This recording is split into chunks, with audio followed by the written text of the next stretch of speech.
Seorang pria Israel kepergok menerobos kota Kalandia di tepi barat Palestina, antara Yerusalem dan Ramallah. Mobil yang ditumpangi pemukim Israel itu pun langsung menjadi sasaran warga Palestina. Di tengah jalan raya, mobil tersebut dilempari batu hingga hilang kendali dan menabrak balok beton penyeberangan hingga mobil tersebut juga dibakar. Pemukim Israel itu berhasil melarikan diri dengan luka ringan dari kerumunan warga Palestina. Insiden pengeroyokan warga Israel itu terlihat dalam video yang beredar di media sosial, pada Minggu, 30 Juni 2024. Sebelumnya, perlawanan Palestina dikabarkan menembaki pasukan Israel yang menyerbu kota Kalkia, tepi barat.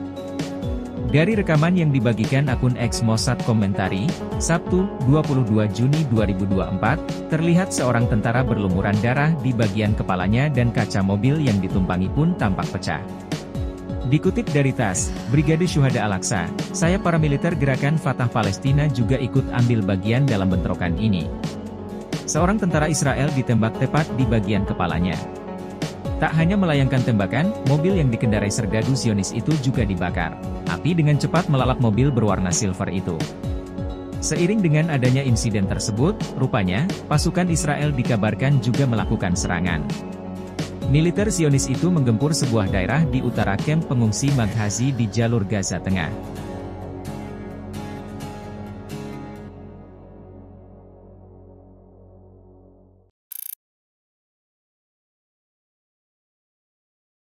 Download Tribun X sekarang, menghadirkan lokal menjadi Indonesia.